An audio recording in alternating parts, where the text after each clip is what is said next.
옆구리, 가슴 4번, 3번, 4번 이걸로 바로 살해를 했어요.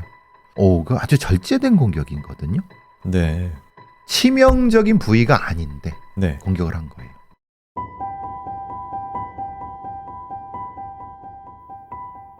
(2009년 6월 5일) 금요일 아침, 경기도 군포시의 한적한 국도변. 평소라면 출근하는 차량들이 무심히 스쳐갔을 도로 갓길에 이날은 수십 대의 경찰차와 감식 차량이 줄지어 멈춰섰습니다.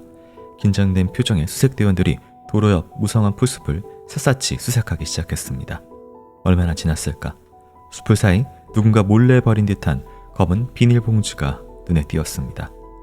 불법 쓰레기 투기물처럼 보였던 그 봉투. 하지만 다가갈수록 불길한 냄새가 커져갔습니다.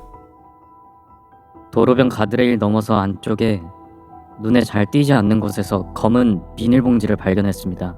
들어보니까 무게가 꽤 묵직했고 매듭을 풀고 안을 확인했는데 사람의 신체 일부로 확인이 됐습니다. 남성의 몸통 부위였는데 특이한 점은 등 쪽 피부가 벗겨져 있다는 것이었습니다. 시신의 훼손 상태는 참혹했습니다. 몸통은 두 부분으로 절단되어 있었고 누군가 등 부위의 피부를 벗겨냈습니다. 벗겨진 피부 조직은 봉투 안에 몸통과 함께 들어있었습니다. 검시관이 현장에서 시신을 수습하는 과정에서 또 다른 특이점을 발견했습니다. 시신을 수습해보니 복강 내부가 비어있었어요. 내장이 전부 제거된 상태였습니다. 장기를 적출한 뒤에 별도로 유기한 것으로 보이는데 신체 내부를 비우고 피부를 벗기는 등 훼손 방식이 매우 이례적이었습니다. 시신의 왼쪽 옆구리와 어깨, 가슴과 복부 등의 날길이 20cm 전후의 흉기에 찔린 자창이 다수 발견됐습니다. 이것이 사인이 됐던 것일까? 시신이 워낙 훼손이 심했고 부패가 된 데다 나머지 부위도 확인되지 않아 확정할 수는 없는 상황. 그런데 신체를 절단한 단면은 적어도 칼에 의한 것이 아니었습니다. 절단면이 매우 매끄러웠습니다. 포비나 칼을 사용할 경우 뼈의 단면이 거칠게 남는데 이 시신은 단면이 균일합니다. 전문 공구를 사용하여 절단한 것으로 추정됩니다. 도로 옆 현장에선 몸통 외의 다른 신체 부위와 사라진 장기를 발견할 수 없었습니다. 군포 현장 수습 직후 경찰은 경기도 화성시 국도변으로 이동하여 2차 수색을 진행했습니다. 이곳에서 도로 옆 풀숲에 검은 비닐봉지가 발견, 군포에서 발견되지 않았던 양팔과 다리, 그리고 머리 부위가 발견됐습니다. 화성에서 발견된 머리 부위는 훼손된 몸통과 달리 외상이 없었습니다. 안면부의 구타 흔적이나 자상은 발견되지 않았습니다. 다만 양 손목과 발목에 끈으로 결박됐던 사큰이 선명하게 남아 있었습니다. 지문 감식 결과 시신의 신원은 서울 서초구에서 거주하던 32세의 남성, 자영업을 하던 장 씨로 밝혀졌습니다. 참혹한 상태로 국도변에 유기된 장 씨. 그는 왜 거주지에서 한참 벗어난 이곳에서 참혹한 시신으로 발견된 것일까? 안녕하세요. 이곳은 크라임. 저는 진행과 연출을 맡고 있는 김PD입니다. 날카롭고 정확한 분석으로 대한민국의 정의를 세우고 계시는 배상훈 프로파일러님 모십니다. 예, 안녕하세요. 배성입니다. 반갑습니다. 반갑습니다. 네, 오늘 다룰 사건은 2009년 6월 경기도 군포시와 화성의 국도변에서 시신이 발견된 토막 살인 사건입니다.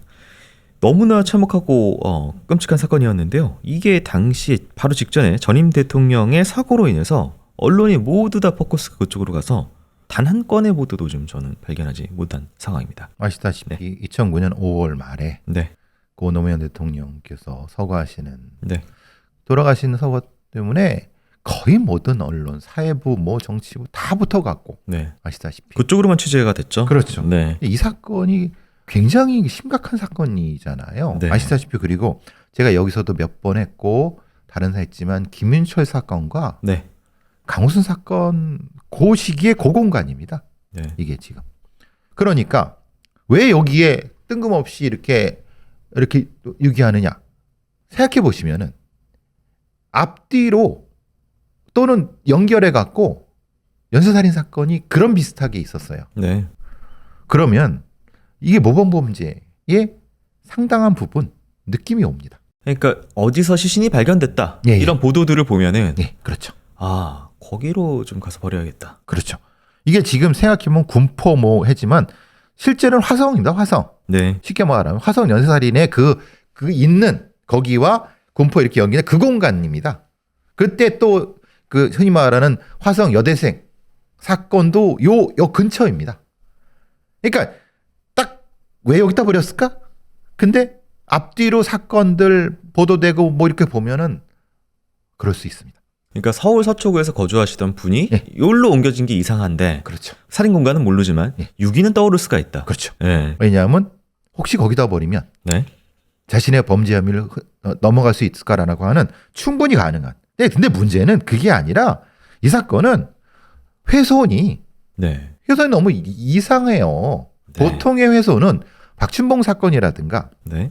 이런 거면 그냥 훼손하야지만 장기를 빼내진 않아요. 장기를 다 드러냈습니다. 그렇죠. 네. 또 절단하는 거를 소위 우리가 육절기 같은 걸로 이게 쓴 거거든요. 네. 기계로 쓴 거예요. 전문 공구. 그렇죠. 근데 왜 그걸로 해? 그리고 또 하나는 피부를 왜 벗겨내? 그것도 정말 특이하죠. 아니, 그러니까 훼손해서 유기한다는 생각을 하면은 네. 하면 되지. 그러면 저는 이런 생각을 등 쪽에 무슨 문신이 있었나? 그럼 설명이 되지. 문신에 뭔가 아니면 문신이든 학대든 쉽게 말하면 담배방을 놨던 네. 학대 흔적. 그래도 그건 이상하죠. 그거랑 이거 훨씬 더 심각한 건데. 왜냐면 머리가 나왔기 때문에. 그렇죠. 네. 그리고 이거는 이것과 사지 머리는 또 딴데 네. 이렇게 된 거예요. 근데 그거는 앞에 있던 화성이나 다른 사건에 유추되는 바가 있어요. 비슷해요. 그러니까 그건 그렇다 하더라도 전문 공구와 그리고 이제 이 시신을 하는 부분은 이거는 대단히 심리적으로 다른 의미를 갖는다고 보는 게 맞아요. 그러니까 칼로 찔린 자상이 발견이 됐는데 예. 옆구리와 어깨, 가슴과 복부에 수의 자상이 있었는데 얼굴에는 뭐 예를 들어서 멍이라든지 뭐 이런 공격의 흔적은 없었어요. 그러니까 네. 이거 더 웃겨요. 네. 그러면 저는 이거 보고 섬뜩한 게 옆구리, 가슴 4번, 3번, 4번 이걸로 바로 살해를 했어요. 그 아주 절제된 공격이거든요. 네. 치명적인 부위가 아닌데 네. 공격을 한 거예요. 목이 아닌 예. 곳을. 목이 아닌, 얼굴이 아닌 네. 옆구리. 이제 옆구리라고 하자면 솔직히 말하면 뭐냐면 이제 심장과 관련된 바로 들어가면 네. 이거는 그러니까 솜씨가 전문적일 수 있다는 느낌을 받은 거죠. 가슴과 옆구리는 연결되니까. 네. 그래서 소위 말하는 이제 정남규 초기 사건 때 정남규가 정확히 심장을 칼로 눕혀서 들어갔다고 하는 그 사건을 봤을 때 이문동 사건처럼 이거는 이게 칼을 쓸 수 있는 놈인데 이런 생각이 얼추 들었죠. 이제 유기를 한 곳에 다 한 것도 아니고 물론 이제 토막을 낸 게 뭐 유기 편의성도 있겠지만 두 곳에 나눠서 했는데 몸통을 사실 이제 두잖아요. 이제 장기가 처리도 어렵고 그래서 그렇죠. 예. 근데 몸통이 두 부분으로 갈려 있었다라는 것도 좀 이례적인 그렇죠. 부분 같고. 근데 굳이 네. 몸통에 손을 댈 이유가 없죠. 네. 그죠? 그리고 머리를 사실 이제 또 신원을 감추기 위해서 예를 들어서 등에 특이한 점이나 문신이 있어서 없앴다라고 한다면은 머리는 어떻게든 끝까지 이 정도 뭐 내장 꺼낼 정도면은 머리를 뭐 갈아버리든 뭐 하든 없앨 수도 있을 것 같은데. 손가락도 있잖아요. 네, 지문하고 머리 나옵니다. 그러니까요. 네. 그러니까 이거는 신원을 없애려고 하는 의미도 아니에요. 이거는 그냥 뭔가 이 다른 심리적인 어떤 이유가 있는 느낌이 드는 거예요. 유기. 네. 유기인데 뭔가 이 과학적인 방식의 훼손과 카피캣 같은 느낌의 이게 두 개가 합쳐져야지 이게 설명이 될 거라는 생각을 하거든요. 네. 보통의 유기하고는 전혀 다르죠. 피해자 같은 경우에는 일단 32살의 건장한 남성이었다라고 하고 양팔과 다리에 묶인 자국이 있었다라고 그러니까. 하는데 양팔과 네. 이게 아니에요. 네. 팔과 다리에 그리고 저항은 방어흔이 전혀 없었다라는 부분도 있었습니다. 그 얘기는 뭐냐면은 네네. 방어는 의미가 없을 정도로 확실히 빠르게 살해를 했을 가능성이 높죠. 몇 번의 공격이 굉장히 네, 치명적이어서 그렇죠. 그럴 정도로 솜씨가 살인 솜씨가 좋고 네. 인들 죽였어요. 네. 그러면 왜 묶어요? 묶은 다음에 예를 들어서 면은 네. 묶은 다음에 찌르면 이렇게 묶어요. 네. 그럼 어떻게 찔러요? 가슴하고 복 예. 그리고 가슴에 목부를 그렇게 찌를 이유가 있나요? 그리고 옆구리도 좀 이렇게 팔이 그렇죠. 붙어서 어렵네요. 그러니까 이거는 살해한 후에 묶은 거예요. 그 묶은 거는 뭔가 통제하려고 한 게 아니에요. 다른 이유가 있는 거예요. 예. 시신을 뭘 어떻게 하려고 하는 거예요? 시신 처리 관련된 그렇죠. 건가요? 이거죠. 네. 이게 되게 이상하죠. 그러면 아니 훼손할 거면 그때 해야지. 묶어서 해야 돼? 그것도 이상하잖아요. 네. 이게 밝혀져야 되는 거예요. 이게. 네, 알겠습니다. 또 이제 피해자의 대상성 같은 부분 갔을 경우는 일단 저희가 이제 앞서서 알려진 유명 연쇄살인 사건 같은 경우에는 피해자가 거의 한 99% 여자로 여성, 네. 취약한 여성. 네네. 네. 근데 지금 이제 30대의 자영업자 남자라는 부분이 있습니다. 그것도 건장한, 네. 통제하기 어려운. 그럼 이거는 소위 성적 학대라든가 이런 것이 아니라 무엇인가 복수라든가 네. 아니면은 뭔가 이런 것이 있어야지, 네. 개인적인 감정선이 있어야지 가능한 거고, 만약에 어떤 뭐 쾌락이라든가 어떤 것이 있었다고 하면 이렇게 찌르거나 하진 않죠. 행위 자체에서 네. 쾌락을 느낄 수 있는 방식의 무엇인가를 하는데 그건 전 느끼지 않는 거예요. 그러니까 가학적 쾌락을 위해서 고통을 주는 어떤 그런 공격들이 아니라 절제된 칼을 네. 놀림이 있어서 예, 통제되고 네. 감정이 통제된. 네네네. 그러니까 이거는 뭐지? 칼을 제대로 쓰고 감정도 제대로 통제돼. 그리고 거기에 자신의 감정을 확 쏟을 수 있어. 심각한데? 그런데 누군지는 알 것 같다. 네. 보통 이런 경우는 동년배거나 뭔가 군에서 이런 솜씨를 갖거나 아니면 군이 아니라 하더라도 뭐 도축장이라든가 아니면 이런 것에 아니면 보통 그렇게 많이 쓸 수 있는 네. 그런 데에 관련돼야지 연결이 되는데 네. 예. 이런 시신이 발견되면 이제 초기 판단은 굉장히 위험한 범인이다라는 것 쪽으로 가는 그렇죠. 가야 되죠. 왜냐하면 감정이 통제됐는데 살인한다는 것은 네. 보통 사람이 하긴 어려워요. 알겠습니다. 엽기적으로 훼손된 시신, 이 참혹한 시신 수습 현장을 가까운 곳에서 지켜보고 있는 남자가 있었습니다. 이후 상황 살펴보도록 하겠습니다.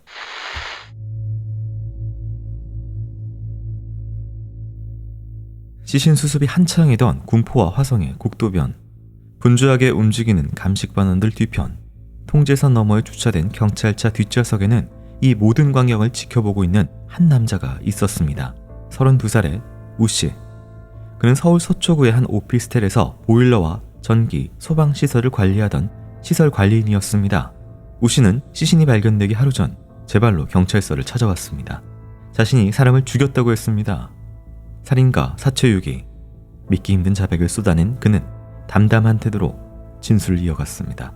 경찰은 우씨의 진술이 매우 구체적이라고 판단, 그를 대동하고 직접 시신 유기 장소로 향하게 된 것입니다. 용의자가 표정 변화 하나 없이 사람을 죽였다고 하더군요. 피해자는 평소 알고 지낸 친구 사이였는데 시신을 훼손해서 국도변에 버렸다고 진술했습니다. 뭐 처음에는 반신반의 했습니다. 그런데 피해자를 태우고 이동하는데 국도변 특정 지점을 정확하게 가리키더라고요. 저기다 버렸다고. 수색을 해보니까 정말 거기서 시신이 나왔습니다. 경찰은 우씨의 자백과 현장 검증을 토대로 사건을 재구성하였습니다. 사건 발생일은 시신 발견 일주일 전인 2009년 5월 29일 새벽 2시경 피해자 장 씨는 우씨가 근무하는 서울 서초구의 오피스텔로 찾아왔습니다. 대화 중 갈등이 발생했다고 했습니다. 계속해서 다툼을 이어가던 중 우씨는 건물 3층의 자재 창고로 올라갔습니다. 그곳에서 미리 보관 중이었던 길이 35cm, 날길이 22cm의 군용 대검을 챙겨 나왔고 이를 아무도 없는 지하 4층 정화조실 의자 위에 올려놓았습니다. 친구한테 줄 게 있다고 했습니다. 지하 4층 정화조실에 RC칼 레고바드가 있으니까 가지고 가라면서 유인을 했죠. 정화조실에 도착해서 뚜껑을 열고 물었습니다. 이 정화조 깊이가 얼마나 될 것 같냐고요. 친구가 안을 들여다보려고 고개를 숙이는 순간 의자에 숨겨놨던 대검을 꺼내서 옆구리를 찔렀습니다. 그 뒤로도 정신없이 찔렀습니다. 다량의 피를 흘리며 그 자리에서 숨진 피해자 장씨.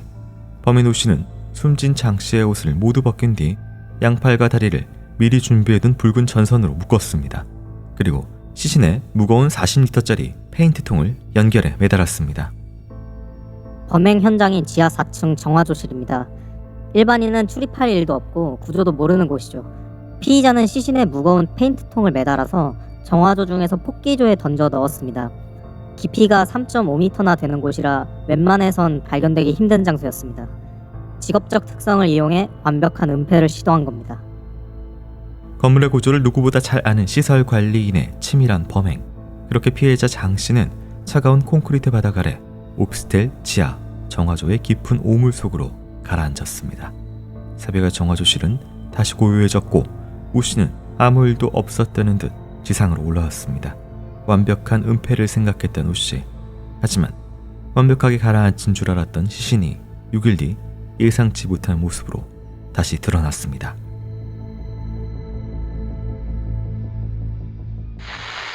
네, 앞서서 이 토막 시신 유기 현장을 지목하고 지켜보고 동행하던 경찰차 안의 남자는 32살의 시설 관리인 우 씨였습니다. 이제 범행 또 지목을 해서 이제 이후에 시신을 찾은 부분이고요. 범행 과정에 대해서 이제 묘사를 합니다. 사람을 죽였다라고 하면서 이제 뭐 지하 새벽 2시에 와서 뭘 준비를 막 하고 어딘가를 유인을 해서 뭐 바로 찔렀다 등등의 얘기를 하는데 너무 착착착 아니에요? 군용 대검 22cm. 그걸 보관해둬요? 사실 뭐 시설 관리인이 보관할 물품은 아니죠. 그렇죠. 네. 군용 대검 구할 수 있으세요? 시중에서 이제 본인이 찾아서 가지 않는 이상 일반적으로 통용되지 그렇죠. 않는. 네. 지금은 남다른 시장에서도 구하기 힘들어요. 네. 황학동 칼시장도 사실은 구할 수 있는데 일부러 찾지 않는 한 힘들어요. 네네. 보통 산악용 칼 정도. 마체테를 산다면 뭐 의미가 있겠죠. 근데 이 사람은 뭐라고 했냐면은 유인을 해요. 야 네. 여기 그 정화조기 피가 얼마나 되니? 이렇게 뭐 이렇게 하는 거야. 이렇게 보는데 바로 한 거죠. 야, 이건 진짜 영화에서 영화죠, 나오는 영화. 점이 일반인이 그 네. 초범이 이렇게 네. 하기에는 그렇죠. 근데 본인은 뭐라고 해요? 정신없이 찔렀대요. 정신없이 찔렀으면 여러 번 찔러야지 3번밖에 그게 무슨 정신없이 찔른 거예요? 오버킬이 났어야죠. 네. 네. 근데 4번이잖아요 지금. 네. 이거는 거짓말이죠. 근데 아마 유인한 것까지는 맞고 네네. 왜 정화조를 유인했는가는 명확한 것은 묶은 걸 보면 아는 거예요. 아, 이놈이 죽인 다음에 뒤에 흔히 말하는 우리가 이제 옛날에 고문하듯이 뒤로 이제 통닭구이 고문하듯이 해갖고 뒤로 돌려서 네. 그대로 이 가라앉히려고 했구나. 근데 생각 못한 거는 네. 부패가스를 생각 못한 거예요. 네. 왜냐하면 인간의 내부에 나온 부패가스가 이게 부력이 되게 셉니다. 네. 그래서 이게 보통 무게 한 3배가 돼야 되는데 이건 40kg 정도밖에 안 돼요. 40m이기 때문에 그럼 당연히 떠오르죠. 이렇게 돌아왔어. 네. 그러면 아마 무지하게 당황했을 겁니다. 이 범인이. 그러니까 정화조 안쪽에 3.5m 밑에 시체를 갈아 놓은 거예요. 이거 기억나지 않으세요? 이거? 칠곡 모텔에서 예. 네, 그 주인이 사라졌는데 예. 그 정화조에서 발견이 됐죠. 발견됐고 네. 얼마 전에 청주에서 네. 그 소위 말하는 뭐 전 연인 뭐 이렇게 해갖고 네. 그 사회적으로 좀 유명한 사람이 정화조 그게 빠뜨려 갖고 네. 왜 부패질 잘 되게 이건 분명히 이게 무슨 역할을 한지가 아는 거예요. 폭기조라는 것은 산소가 공급돼서 빨리 썩게 만드는 공간인 거예요. 네. 알고 있는 거지. 본인이 이제 시설 관리인이라서 더 잘 알고 있는 그런 부분이.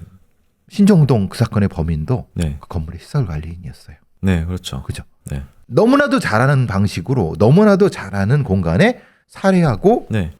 유기해서 완전 범죄를 꿈꾼 거죠. 그렇다면 애초에 지금 새벽 2시에 여기 찾아와가지고 우발적으로 뭐 말다툼하다가 이게 아니라 아니죠. 이게 자기 공간이잖아요, 이 건물 그렇죠. 빌딩이. 자기가 통제하는 공간이죠. 네. 자기가 지배하는 공간이죠. 굉장히 위험한 거죠. 그럼 거기에 누가 또 있을지 어떻게 합니까? 생각해 보시면 네. 다른 피해자가 있을지. 네. 네. 지금 이제 뭐 이 사람 같은 경우에는 뭐 군용 대검을 미리 챙겨 나오고 뭐 이런 부분은 이것도 사실은 이제 계획적으로 보이는. 그럼요. 부분이 있어서 군용 대검을 아니 구하기도 힘든 군용 대검을 의자 위에 갖다 놓고 네, 뭐 어디로 이게 다 되게. 그렇죠. 그리고 만약에 네. 한 100km 정도에 해서 달았으면 안 떠올랐을 거예요. 네. 그 완전 범죄가 되는 거죠. 네, 지하 4층 아무도 모르는 밀실에서 벌어진 살인 사건. 오 씨는 친구를 정화조 바닥에 가라앉혀서 비밀을 덮으려고 했습니다. 하지만 6일 뒤 그 계산이 예상치 못한 변수로 인해서 무너져 내립니다. 살해 후 6일이 지난 2009년 6월 4일 밤 11시 범인 오 씨는 다시 지하 4층 정화조실 문을 열었습니다. 오 씨의 계산대로라면 시신은 영원히 바닥에 가라앉아 있어야 했습니다. 하지만 닫혀있던 정화조 뚜껑을 열자 예상치 못한 상황이 펼쳐져 있었습니다. 40리터짜리 페인트통을 매달았음에도 불구하고 시신이 부패 가스로 인해 물 위로 떠올라 있었던 겁니다. 시신이 부패하면 체내 박테리아가 가스를 만들어냅니다. 이 가스가 풍선처럼 몸을 부풀리게 되죠. 부력이 엄청납니다. 시신이 발견될 절체절명의 위기. 하지만 우 씨는 당황해하거나 도망치거나 자수하지 않았습니다. 그는 시설 관리인으로서의 전문 지식을 발휘해 차분하게 증거인멸을 준비했습니다. 먼저 정화조 폭개조의 밸브를 열어 오스를 외부로 배출시켰습니다. 수위가 낮아지고 바닥이 드러나자 그는 준비해온 장비들을 챙겼습니다.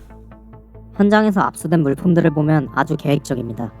어두운 정화조 안을 비추기 위해 작업등을 따로 챙겼고요. 시신 훼손 도구도 살해할 때 썼던 대검이 아니었습니다. 더 잘 들고 강력한 도구, 식칼과 디스크 그라인더를 새로 준비해서 들어갔습니다. 악취가 진동하는 지하 밀폐 공간. 우 씨는 작업등을 켜고 직접 안으로 들어갔습니다. 그리고 굉음을 내는 그라인더와 칼을 이용해 2차 훼손을 시작했습니다. 시신을 7부분으로 절단하고 내장을 긁어내 비웠습니다. 그리고 마지막으로 등 부위의 피부를 벗겨냈습니다. 시신 훼손 상태를 보면 아주 능수능란했습니다. 관절 부위를 정확하게 절단했고요. 정화조란을 협소하고 악취가 심한 공간에서 장시간에 걸쳐서 그런 정밀한 작업을 수행했더라고요. 범인의 작업은 다음날 새벽까지 이어졌습니다. 2009년 6월 5일 새벽 4시 30분 우 씨는 훼손된 시신을 검은 비닐봉지에 나누어 담았습니다. 그리고 자신의 포텐샤 승용차 트렁크에 싣고 오피스텔을 빠져나갔습니다. 그는 서울을 벗어나 인적이 드문 경기도 군포와 화성의 국도변을 돌며 비닐봉지를 도로 옆 풀숲에 던졌습니다.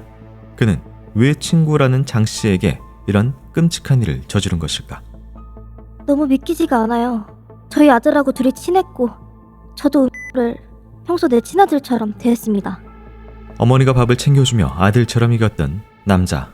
그 남자는 아들의 시신을 정화조에 넣고 다시 꺼내서 기계로 토막을 낸 잔혹한 살인마였습니다. 대체 이유가 뭘까? 범인 우 씨와 피해자는 RC카 동호회에서 만난 사이였습니다. 같은 취미를 가진 동갑이라 빠르게 친해졌고 사건 한 해 전인 2008년 12월부터는 부천 수서구의 건물에서 모형 헬기와 모형 자동차 등을 파는 사업을 동업하기로 했습니다. 그런데 문제는 동업을 시작하면서 생겼다고 했습니다. 동업하면서 제가 돈을 많이 냈습니다. 자기는 일부 투자금하고 월세 10만 원하고 공과금만 내기로 하고 시작했는데 그것도 안 내더라고요. 사업도 신경 안 쓰고 저한테 심부름을 시키고 무시하는 행동을 했습니다. 저를 너무 힘들게 해서 자주 다퉜습니다. 우 씨의 주장에 따르면 장 씨의 이런 태도에 동업을 청산하고 집에서 나가달라고 요구했고 장 씨는 투자금에 대한 보상과 병원비 등 각종 명목으로 500만 원을 달라고 했습니다. 이어지는 욕설과 협박에 범인은 장 씨를 살해하기로 마음먹었다고 했습니다. 사건 당일날인 2009년 5월 9일에도 새벽 2시의 시간에 찾아와 재차 돈 2천만 원을 요구했다는 장 씨. 긴 괴롭힘에 지친 우 씨는 장 씨를 유인해 살해했다고 했습니다. 그런데 감정적인 살인이라기엔 범인은 살해 직후부터 오피스텔 주차장에 있던 피해자의 트라제 승용차를 마치 자기 차처럼 훔쳐 타고 출퇴근했습니다. 심지어 장 씨의 집에 침입해 327만 원 상당의 RC카 장비와 카메라 등을 훔쳐 나오기도 했습니다.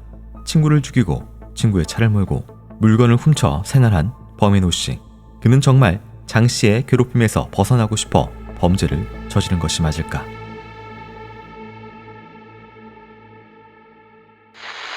네, 두 사람이 이제 친구 사이였다라고 하고 이제 피해자의 모친께서는 아들처럼 생각할 정도로 친한 사이였다라고 이렇게 인정할 정도로 좀 가까운 사이였다. 동업도 하고 있었고요.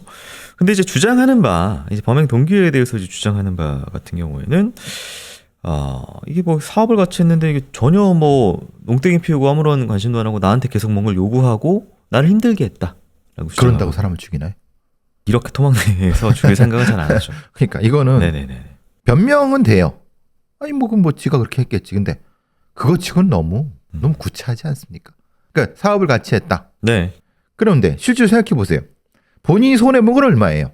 전체적으로 2천만 원 손해 봤나? 그 정도 같습니다. 전체적으로 보면. 네. 그런데 사람을 죽여요. 물론 몇백만 원 사람을 죽일 수 있어요.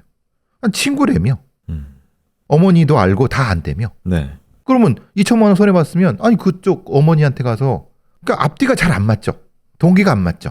이거는 사후에 뭔가 변명을 하기 위해서 만들어낸 것 같고 네. 뭔가 이 범인의 감정을 건드린 게 있었던 것 같아요. 네. 왜냐?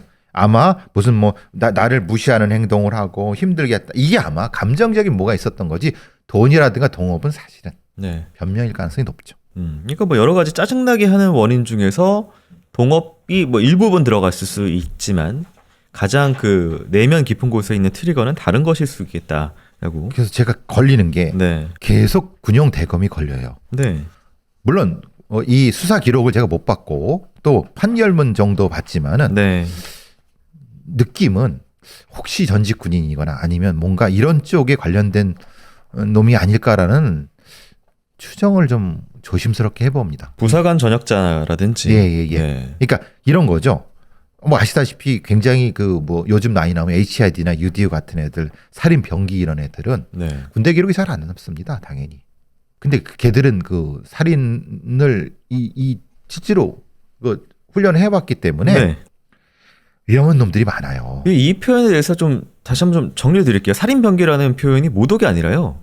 군대는 살인을 하는 그럼요. 네. 조직입니다. 뭐 지키는 것은 살인을 통해서 이제 뭐 지키는 것이기 때문에요. 자기가 이 살인한 이후에 떠오르는 시체 때문에 당황해서 이후에 한 작업들에 대해서 묘사한 부분에 대해서는 어떻게 보실까요? 그러니까 그것도 네. 딱히 크게 당황 같지 않아요. 떠올랐구나. 그라인더 준비해서 작업등 챙겨갖고 내려가서 네. 그 밑에서 네. 그 정화조 안에서 정화조를 싹 비운 다음에 비우면서 뭐래요? 내장을 싹 흘려보내요. 그리고 거기서 이걸 해요. 생각만 해도 소름 끼치지 않습니까? 근데 그걸 별 감정적 동의 없이 그냥 해버려요. 초범인이.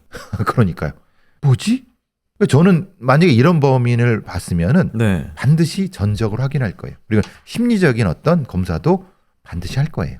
그리고 마지막까지 등을 왜 피부를 벗겨냈는지 얘기를 안 했잖아요. 네. 얘기도 안 하고 왜 토막냈는지에 대해서 얘기 안 해요. 네, 그리고 이제 등 피부가 이제 같이 봉주에 들어 있었기 때문에요. 이게 아예 뭐 제거해서 불태우거나 이런 부분은 아닙니다. 근데 물론 이제 그 등 피부에 문신이 있었는지 없었는지는 기재가 되어 있지 그건 뭐 않아서 전혀 없으니까. 확인된 바가 없지만 있을 수도 있고 없을 수도 있습니다. 네. 근데 뭐 근데 네. 판결문이 너무 간략하다고 생각하지 않으세요? 네네. 그 몇 장도 안 돼요. 근데 그 이유가 뒤에 나옵니다. 형량이나 이런 거예요. 네.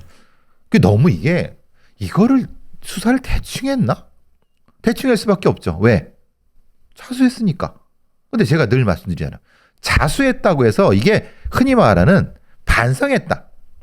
아니에요. 자수하면 엄청 감경해 줍니다. 네.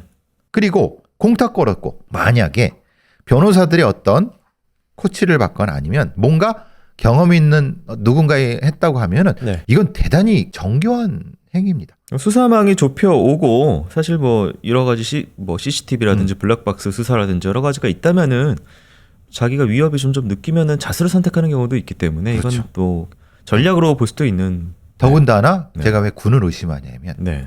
군대 내에서 훈장을 받으면은 이게 네. 아마 중간에 가석방이 됩니다. 만약에 유기 형량이 받아도. 네. 이게 괴로워서 날 너무 괴롭게 하고 힘들게 해서 죽였다라고 하기에는 마주보고 대화 중에 화가 나서 죽였으면은 거기서 주먹이나 손이나 그렇죠. 옆에 있는 거 집어서 공격해야 되는데 칼 준비해 놓고 어디로 유인하고 이런 공격을 해서 죽이고 토막내고 이러고 바로 한 행동이 피해자 차를 타고 다니고 피해자 차를 카메라 빼서 이거 지금 뭐 잘 깨 된 거예요. RC카 비싼 거 그거 다 내 거예요. 네. 다 자기. 그러니까 이게 무슨 뭐야? 이게 포식자인가? 천연덕스럽게 6일 동안 떠오르니까 떠올랐네. 이씨 이걸 뭐라고 해야 되나요? 그 섬뜩하죠 이게. 감정이 없는 그러니까요. 로봇의 행동 같기도 하고. 그러니까요. 아니면은 그래서 제가 계속 의심하는 게 이게 진짜 살인 병기였다고 하면은 설명은 되겠다. 네. 네. 자, 그렇다면 재판 결과 살펴보기 전에요. 전하는 말씀 듣고 오도록 하겠습니다. 정말 기묘한 일이야. 교수님 무슨 일이세요? 자네 크라임이라는 채널 아나? 그 훌륭한 채널이란 이야기는 들었습니다. 예, 거기 PD는 뭐 쏘쏘. 그래도 프로파일러는 very good, excellent 하더군. 굉장히 가짜 뉴스 같은데요? no. 그런데 그 훌륭한 채널 시청자를 보니 구독을 안 하고 보는 사람들이 더 많더라고. 안 돼. 구독을 하면 새로운 에피소드가 PD에 바로바로 뜰 텐데. 허허, 이거 참. 훌륭한 프로파일링 다 놓치시겠네. 여러분의 구독과 좋아요가 프로그램의 유지와 성장에 엄청 큰 힘이 됩니다. 구독해주세요. 제발. 제발. 네, 그렇다면 재판 결과 살펴보도록 하겠습니다. 1심입니다. 피고인은 미리 칼을 숨겨둔 채 태연이 피해자를 범행 장소로 유인하였고 피해자가 별다른 저항도 하지 못한 것으로 보이는 점 등에 비추어 볼 때 범행을 미리 계획하고 준비한 것으로 보인다. 피고인은 범행의 동기에 대하여 피해자가 지속적으로 자신을 괴롭히자 이로부터 벗어나기 위하여 피해자를 살해하였다고 진술하고 있는데 이와 같은 살해 동기는 일반인으로서는 선뜻 이해하기 어려워 전혀 참작할 만한 사유가 될 수 없다. 더욱이 위와 같은 변수를 통해 자신의 책임을 피해자에게 일부 전가하는 태도는 자신의 범행에 대하여 진정으로 반성하는 사람에게서 찾을 수 있는 참회의 모습으로 평가할 수도 없다. 다만 피고인이 이 사건 범행으로 자수하였고 종전에 형사처벌받은 전력이 없는 등 유리한 정상도 있으므로 이러한 점도 두루 참작하여 주문과 같이 형을 정한다. 징역 20년이 선고가 됩니다. 그리고 문제 2심으로 넘어갑니다. 2심이 큰 문제죠. 피고인 가족과 피해자 유족이 상당한 금액 7,500만 원의 금액으로 지급 조건을 합의한 점은 피고인에게 유리한 정상이다. 또한 동기에 대한 피고인의 주장은 선뜻 이해하기 어려우나 피고인이 전과나 평소 성행, 피해자나 그 가족과의 관계 등에 비추어 피고인에게는 범행 당시 피해자에 대한 말 못할 원한과 분노의 감정이 있었던 것으로 보이고 피고인이 그와 같은 상태에 이른 데에는 피해자의 잘못도 상당 부분 기여한 것으로 보인다. 마지막으로 피해자의 어머니는 당신 법정에 나와 자신의 친자식은 이미 세상을 떠났지만 자신이 평소 친아들로 여기던 피고인에 대하여는 최대한 감형을 통해 하루라도 빨리 정상적으로 사회에 복귀하는 모습을 보고 싶다는 등 피고인에 대한 애틋한 감정을 솔직히 드러내고 있는데 이러한 태도는 극히 이례적인 것으로 볼 수 있고 이는 단지 합의서나 탄원서를 작성해주는 등의 형식적인 용서가 아니라 진정으로 피고인의 처지를 동정하고 그를 위해 선처를 호소하는 것으로 정상에 참작할 여지가 매우 큰 것으로 볼 수가 있다. 원심을 파기한다. 징역 17년으로 감형이 됩니다. 생각해보시면 7,500만 원에 합의했다는 것도 사실 공탁한 거랑 마찬가지예요. 근데 합의했고 만약에 이렇게 합의를 안 하고 피해자의 어머니가 이런 얘기를 했다고 하면은 더 진정성이 있었겠죠. 네, 그리고 뭐 종교인이시고 뭐 그럴 수 있. 근데 7,500만 원을 받았어. 네. 그리고 나서 평소에 친아들. 근데 이 사람은 이전부터 만난 게 아니라 알시카 동호회에서 몇 년 만나지도 않았어. 정확하게 말씀드리면 1심 판결문에는 모친이 친아들로 생각한다는 뭐 그런 관련된 내용은 전혀 없습니다. 그렇죠. 근데 2심에 합의를 하고 나서 갑자기 모친이 친아들로 생각을 한다는 진술이 등장을 했기 때문에 이 진술이 어느 법정에서 나왔는지 1심 법정에서 나왔는지 2심 법정에서 나왔는지는 알 수가 없습니다. 네. 그러니까 어느 어머니가 수녀님이나 아니면은 네. 뭔가 이 큰 종교인이 아닌데 이렇게 자기 자식을 완전히 동물 가축 도축하듯이 했는데 그리고 부디 빨리 얘를 사회로 복귀시키고 싶다라고 얘기를 라고 합니다. 해서 네. 선처를 호소해 돈을 안 받았다고 하면은 네. 돈도 받고 그래서 법정도 판사도 너무 이상하다 이례적이다. 그리고 판사가 이상한 거는 이래요. 피해자에 대한 말 못할 원한과 분노의 감정이 있는 거로 보인대요. 아니 뭘 찾아봐야지. 그리고 이게 피해자가 그런 잘못을 한 것 같대. 근데 피해자는 죽었고 실제로 이 얘기는 다 피고인의 말입니다. 네. 피고인이 한 말이에요. 평소에 뭐 동업을 하고 있는데 이 새끼가 날 괴롭히고 막 심부름 시키고 다 범인이 한 말이에요. 네. 입증된 바가 없어요. 네. 그래서 17년 선고됐어요. 네. 지금 나왔죠. 이게 만기만 만기를 해도. 네. 근데 제가 아까 말씀드린 것처럼 만약에 두 가지. 돈도 주고 이 범인 쪽이 네. 이 피해자 어머니를 협박을 했다고 하면은 네. 이것도 가능하죠. 근데 너무 이 사건은 너무 되게 대충대충한 느낌이 들어요. 그 이유는 당연히 말한 것처럼 그때의 사회 분위기가 노무현 전 대통령의 서거와 연결돼 갖고 이 사건에 그렇게 집중할 수 없는 거는 이해는 하지만은 전 너무 허술하게 했다는 느낌이 들어요. 이게 이렇게 해야 되나? 너무 진술 중심, 범인 중심. 그것도 합의했다고 봐주고 17년. 너무 잔혹한데. 그래서 모르겠어요. 이걸 들으시는 시청자들이 좀 황당해 하실 사건 같아요. 네. 이해가 안 됩니다. 지금 뭐 동기부터 그렇죠. 예. 해서 이후의 동기들이. 행동이나 뭐 연결이 안 되기 때문에. 그리고 이제 뭐 이해가 된다. 감정이 있는 걸로 이해가 된다라고 하는데 그 감정이 어떤 감정인지는 마지막까지 뭐 기재가 안 돼 있어서. 이게 수사도 안 한 거예요. 네. 그냥 자백했으니까 자백으로 끝난 거예요. 네. 그래서 제가 자수한 사건은 이렇게 수사를 허술하게 하면 안 된다. 이건 심리 검사를 분명히 했어야 되는 거예요. 아, 네. 그 부분에 대해서도 그 예. 뭐 PCR이라든지 예. 네, 측정된 바가 없습니다. 전혀 없어요. 2009년이에요, 이게. 네. 제가 말씀드렸잖아요. 정남규 사건 지나고 김윤철과 강호순 그 시기예요. 프로파일러들이 활동하던 시기였는데요. 아, 그럼요. 검사는 안 했습니다. 네. 그리고 2022년에 아마 만기가 됐다면은 그때 출소했고요. 예. 가석방이 됐다면 뭐 그 전에 나왔겠죠. 뭐 이게 성범죄가 아니니까요. 네. 지금 뭐 우리 곁에서 살아가고 있는 시민입니다. 모르겠어요. 이제 알시카 동호회에서 상인에 대해서 만나가지고 뭐 친구랑 무슨 일이 있었는지 모르겠으나 동기가 지금 중요한 게 아니라 행동이 정말 눈에 띌 정도로 서늘한 부분이 있기 때문에요.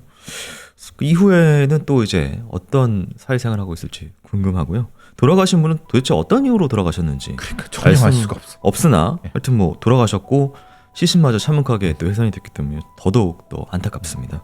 네, 고인의 명복을 빕니다. 교수님 수고 많으셨습니다. 고맙습니다.